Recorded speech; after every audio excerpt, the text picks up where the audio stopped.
Dr. David Klee has over 30 years experience as both a teacher of the flute and as a professional musician. He has performed in all kinds of musical organizations, ranging from classical orchestras to heading his own jazz group, the Jazz Express. With these Pro Minute video series, Dr. Klee will share some of his secrets with you on how to become a better flutist. Hello, my name is Dr. David Klee, and welcome to another Pro Minute series.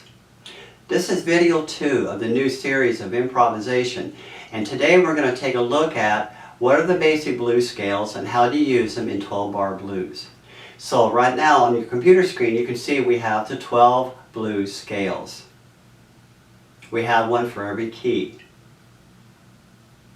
Okay? It would probably serve you well if eventually you could just memorize those scales.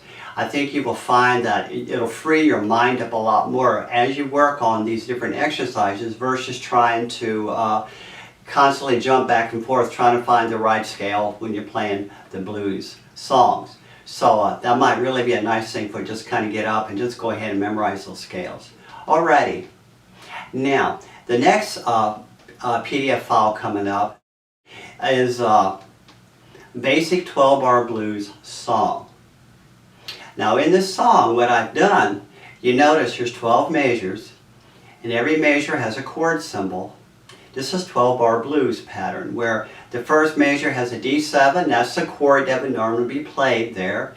The G7 would normally be played in the second measure and accepted throughout the song.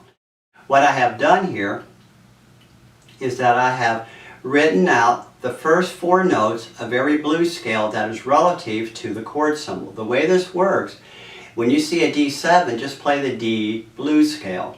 When you see a G7, play the G blues scale. When you see an A7, play the A blues scale. Okay? Now having said that, if you go back to the 12-bar blues song, I have inserted the first 4 notes of every scale within the measure of that chord. Some measures, there's 2 measures, so I put in the whole scale. And this is really a neat way to kind of get this off the ground. And what you do, you just play it the way you see it. And I'll set an example.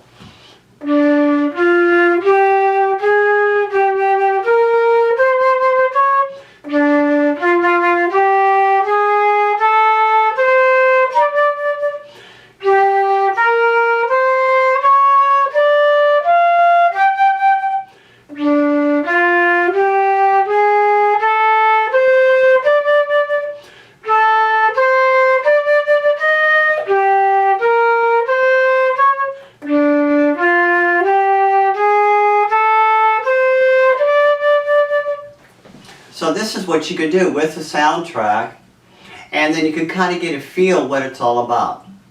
Okay? So at this point, I will start the music, and I would like us both to play along. Here we go.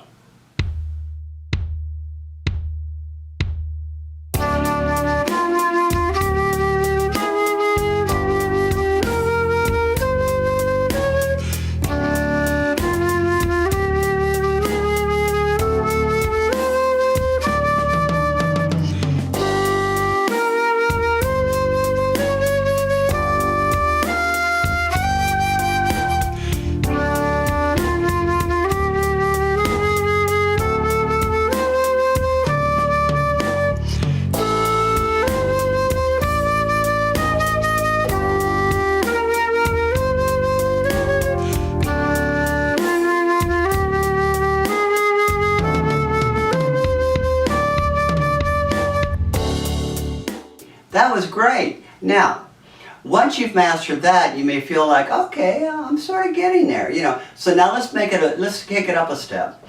On the next PDF file coming up on your computer screen, you notice we got the same 12-bar blues, but we've got it using eighth notes.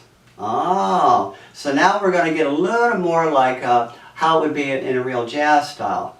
So now what you could also do is start throwing in the appropriate jazz articulation as you do this. And jazz articulation is, you think of dotted eighth and 16th very loosely in kind of a swinging manner. Like.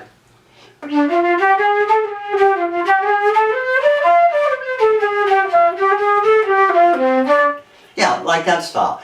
Now another thing you could do while playing this, You can also try the typical jazz articulation where you would tongue the first eighth note, tongue the second, slur the third. And it comes out like this.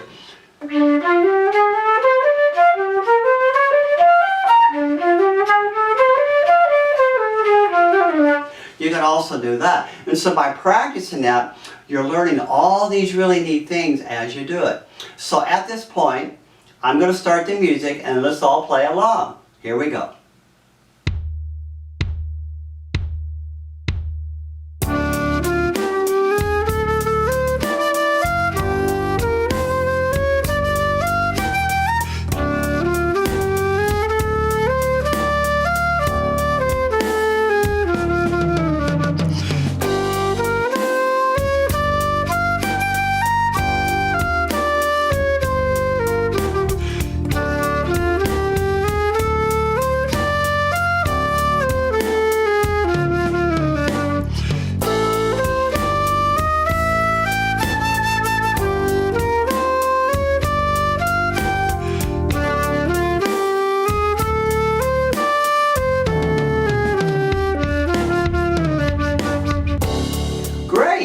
That was really great. Now, you feel like a jazzer? Well, I do. It's exciting, isn't it? Okay, now let's move on. What we're going to do in the next video, video 3, what we're going to do, we're going to think more vertical. Right now we're thinking horizontal. Our musical lines are kind of doing this. Vertical is when we're arpeggiating within the chords. So right now, let's focus on horizontal movement with this video. Once you feel confident, let's go to the next video, video 3, and I will take you through how to arpeggiate using the different blues scales. This is Dr. David Klee, and we'll see you there. Bye-bye.